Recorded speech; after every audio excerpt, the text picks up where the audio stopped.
Hi friends, welcome to my channel. ಆಸೆ ಇವತ್ತಿನ ಸಂಚಿಕೆ ಏನಾಗುತ್ತೆ ಅಂತ ನೋಡ್ಕೊಂಡು ಬರೋಣ.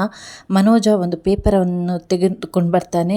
ಅಪ್ಪ, ಇದಕ್ಕೆ ನಿಮ್ಮದು ಸೈನ್ ಬೇಕು ಅಂತ ಹೇಳಿ. ಅದಕ್ಕೆ ರಂಗನಾಥ್ ಅವರು ಕೇಳ್ತಾರೆ, ನನ್ನ ಸೈನಾ? ಯಾಕೋ ನನ್ನ ಸೈನ್ ಬೇಕಾಗಿತ್ತು? ಇಷ್ಟರ ತನಕ ನಿನ್ನ ಅಮ್ಮಂದೇ ಸೈನ್ ಮಾಡ್ತಾ ಇದೆಯಲ್ಲ, ಇವಾಗ ಏನು ಹೊಸತು ಅಂತ ಹೇಳಿ ಕೇಳ್ತಾರೆ. ಅದಕ್ಕೆ ಮನೋಜ ಹೇಳ್ತಾನೆ, ಅಪ್ಪ, ಜಾಯಿಂಟ್ ಅಕೌಂಟ್ ಮಾಡಬೇಕು, ಬ್ಯಾಂಕಲ್ಲಿ ಅಕೌಂಟ್ ಓಪನ್ ಮಾಡಲಿಕ್ಕಿದೆ, ಅದಕ್ಕೆ ನಿಮ್ಮ ಸೈನ್ ತುಂಬ ಅಗತ್ಯ. ಅದಕ್ಕೆ ಸೈನ್ ಹಾಕುವಾಗ ಸೂರ್ಯ ಒಪ್ಪುವುದಿಲ್ಲ.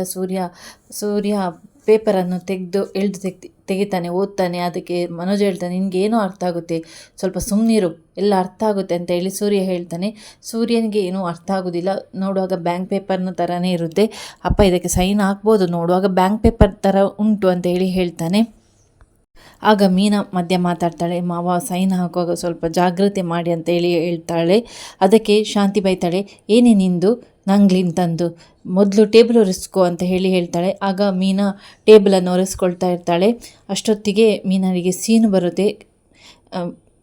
ರಂಗನಾಥ್ ಅವರು ಸೈನ್ ಹಾಕುವಾಗ ಮೀನಾಳಿಗೆ ಸೀನು ಬರುತ್ತೆ. ಅದಕ್ಕೆ ಸೂರ್ಯ ಹೇಳ್ತಾನೆ, ಅಪ್ಪ ಇದು ಅಪಶಕುನ ಅಂತ ಹೇಳಿ.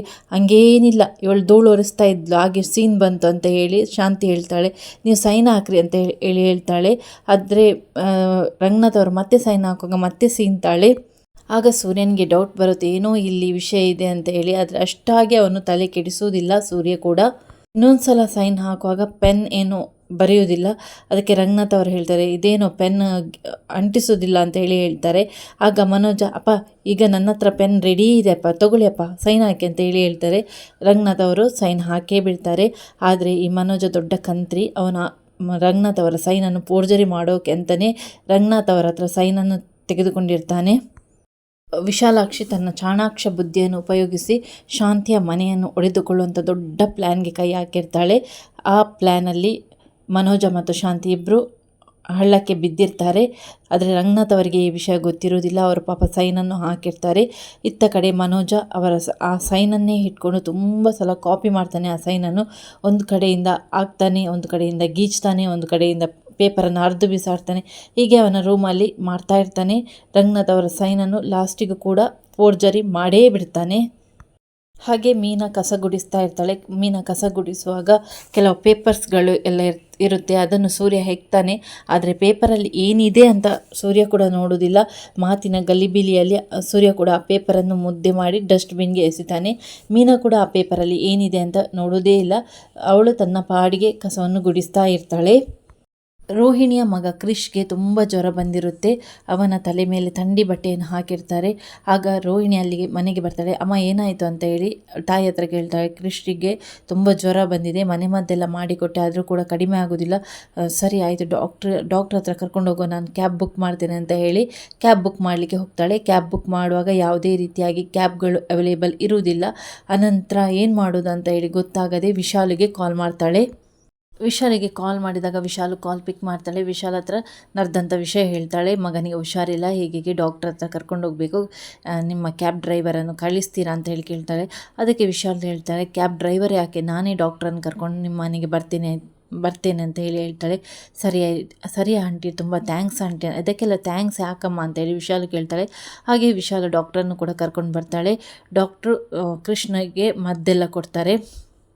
ಅನಂತರ ವಿಶಾಲು ರೋಹಿಣಿ ಹತ್ರ ಹೇಳ್ತಾಳೆ, ಕೋರ್ಟಲ್ಲಿ ಕೇಸ್ ಮಣ್ಣು ಮುಕ್ಕಿದ್ರೂ ಅವರ ಸೊಕ್ಕು ಇನ್ನೂ ಸಹ ಕಡಿಮೆ ಆಗಿಲ್ಲ.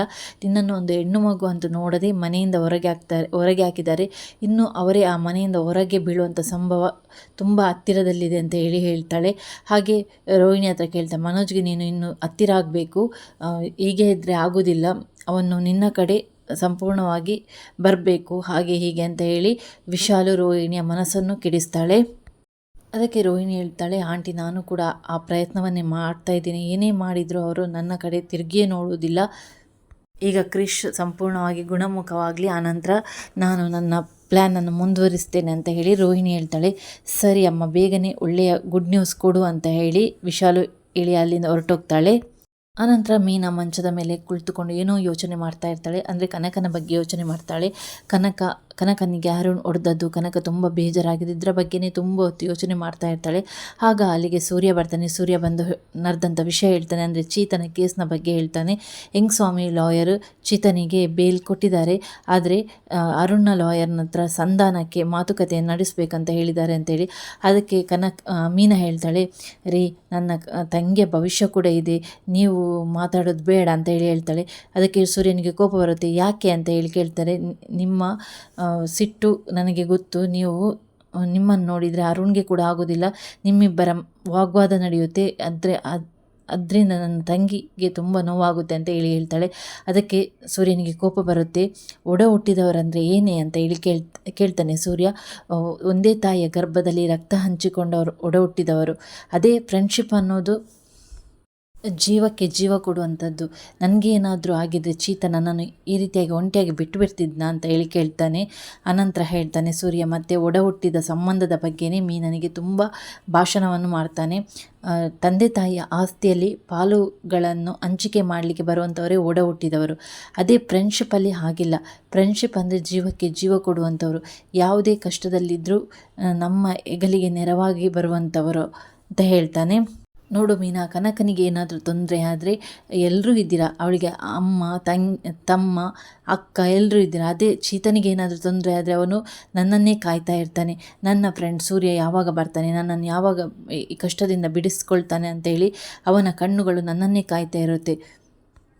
ಕೃಷ್ಣ ಕುಚೇಲನ ಸಂಬಂಧ ಫ್ರೆಂಡ್ಶಿಪ್ನ ಸಂಬಂಧ, ಅದೇ ರೀತಿ ಕೃಷ್ಣ ಬಲರಾಮನ ಸಂಬಂಧ, ಒಡ ಹುಟ್ಟಿದ ಸಂಬಂಧ. ಇಲ್ಲಿ ಮುಖ್ಯವಾಗಿರೋದು ಕೃಷ್ಣನೇ. ಕೃಷ್ಣ ಎಲ್ಲದಕ್ಕೂ ಸಾರಥಿಯಾಗಿ ನಿಂತಿದ್ದಾನೆ. ಕೃಷ್ಣನ ಹಾಗೆ ನಾನು ಯಾವುದೇ ಕಾರಣಕ್ಕೂ ಅರುಣ್ನ ಜೊತೆ ಜಗಳ ಆಡೋದಿಲ್ಲ, ತುಂಬ ತಾಳ್ಮೆಯಿಂದ ಮಾತಾಡ್ತೇನೆ ಅಂತ ಹೇಳಿ ಸೂರ್ಯ ಹೇಳ್ತಾನೆ. ಅದಕ್ಕೆ ಮೀನಾ ಹೇಳ್ತಾಳೆ, ರೀ ನೀವು ಎಷ್ಟೇ ತಾಳ್ಮೆಯಿಂದ ಇದ್ದರೂ ಅರುಣ್ ಕೆಣಕಿ ನಿಮ್ಮನ್ನು ಕೋಪ ಭರಿಸುವಂತೆ ಮಾಡೇ ಮಾಡ್ತಾನೆ ಅಂತ ಹೇಳ್ತಾಳೆ. ಇದರಿಂದ ನನ್ನ ತಂಗಿಯ ಭವಿಷ್ಯಕ್ಕೆ ತುಂಬ ದೊಡ್ಡ ಪೆಟ್ಟಾಗುತ್ತೆ ರೀ ಅಂತ ಹೇಳಿ ಹೇಳ್ತಾಳೆ. ಅದಕ್ಕೆ ನೀವು ನಾಳ್ದು ಲಾಯರ್ ಹತ್ರ ಹೋಗುವಾಗ ನಾನು ಕೂಡ ನಿಮ್ಮ ಜೊತೆ ಬರ್ತೇನೆ, ನಿಮ್ಮ ಜೋಬು ಸುಮ್ಮನಿದ್ರೂ ಬಾಯಿ ಸುಮ್ಮನಿರೋದಿಲ್ಲ ಅಂತ ಹೇಳ್ತಾಳೆ. ಸರಿ ಆಯಿತು ಬಾ, ನೀನಿದ್ರೆ ನನಗೂ ಕೂಡ ಸಮಾಧಾನ ಆಗುತ್ತೆ ಅಂತ ಹೇಳಿ ಸೂರ್ಯ ಕೂಡ ಹೇಳ್ತಾನೆ. ಸರಿ ಆಯಿತು ಅಂತ ಹೇಳಿ ಮೀನಾ ಫೋನನ್ನು ತೆಗೆದುಕೊಂಡು ಹೊರಗಡೆ ಹೋಗಿ ಮಾತಾಡ್ತಾಳೆ. ಕನಕನಿಗೆ ಕಾಲ್ ಮಾಡ್ತಾಳೆ. ಕನಕ ಹೇಗಿದ್ಯಾ ಅಂತ ಹೇಳಿ ಕೇಳ್ತಾಳೆ. ಹೇಗೂ ಇದ್ದೇನೆ ಅಕ್ಕ ಅಂತ ಹೇಳ್ತಾಳೆ. ನನ್ನನ್ನು ಅವರು ಸರಿಯಾಗಿ ನೋಡ್ಕೊಳ್ಳೋದಿಲ್ಲ. ಮುಂಚೆ ಲವ್ ಮಾಡುವಾಗ ನನ್ನ ಹಿಂದೆ ಬರ್ತಾಯಿದ್ರು, ಇವಾಗ ನಾನು ಎಲ್ಲಿಗಾದರೂ ಬರ್ತೇನೆ ಅಂತ ಹೇಳಿದರೂ ಕೂಡ ಬೇಡ ಅಂತ ಹೇಳ್ತಾರೆ. ಅಷ್ಟರ ಮಟ್ಟಿಗೆ ನಾನು ಅವರಿಗೆ ಕೀಳಾಗಿ ಬಿಟ್ಟೆ ಅಂತ ಹೇಳ್ತಾಳೆ. ಅದಕ್ಕೆ ಮೀನಾ ಸಮಾಧಾನ ಪಡಿಸ್ತಾಳೆ ಕನಕಳನ್ನು. ಅವರು ಕಳ್ಕೊಂಡಿದ್ದು ಅವರ ಹೆತ್ತ ತಾಯಿಯನ್ನು ತುಂಬ ಪ್ರೀತಿ ಮಾಡ್ತಿದ್ರಲ್ವ, ಆ ಬೇಜಾರಿಂದ ಈ ಥರ ಮಾಡ್ತಾ ಇದ್ದಾರೆ, ಎಲ್ಲವೂ ಕಾಲ ಸರಿ ಮಾಡುತ್ತೆ ಅಂತ ಹೇಳ್ತಾಳೆ. ಮತ್ತೆ ಮೀನಾ ಹೇಳ್ತಾಳೆ, ಇದರಲ್ಲಿ ಸೂರ್ಯಂದು ಏನೂ ತಪ್ಪಿಲ್ಲ ಅಂತೇಳಿ. ಅದಕ್ಕೆ ಕನಕ ಹೇಳ್ತಾಳೆ, ನಂಗೆ ಗೊತ್ತಕ್ಕ, ಎಷ್ಟೇ ಹೇಳಿದ್ರು ಅವರು ನನ್ನ ಮಾತನ್ನೇ ಕೇಳ್ತಾ ಇಲ್ಲ ಅಂತ ಹೇಳ್ತಾಳೆ. ವೀಕ್ಷಕರೇ, ಈ ಸಂಚಿಕೆ ಇಲ್ಲಿವರೆಗೆ ಆಗಿದೆ. ಮುಂದೆ ಏನಾಗುತ್ತೆ ಅಂತ ಹೇಳಿ ಮುಂದಿನ ಅಪ್ಡೇಟನ್ನು ನಾನು ನಿಮಗೆ ಕೊಡ್ತಾ ಇರ್ತೇನೆ. ಚಾನಲನ್ನು ಸಬ್ಸ್ಕ್ರೈಬ್ ಮಾಡದೆ ನೋಡ್ತಿದ್ದೀರಾದರೆ ದಯವಿಟ್ಟು ಸಬ್ಸ್ಕ್ರೈಬ್ ಮಾಡಿಕೊಂಡು ವಿಡಿಯೋ ನೋಡಿ. ವಿಡಿಯೋ ಇಷ್ಟ ಆದರೆ ಲೈಕ್ ಮಾಡಿ, ಹೆಚ್ಚಿನ ಜನರೊಂದಿಗೆ ಶೇರ್ ಮಾಡೋದನ್ನು ಮರಿಬೇಡಿ. Thanks for watching.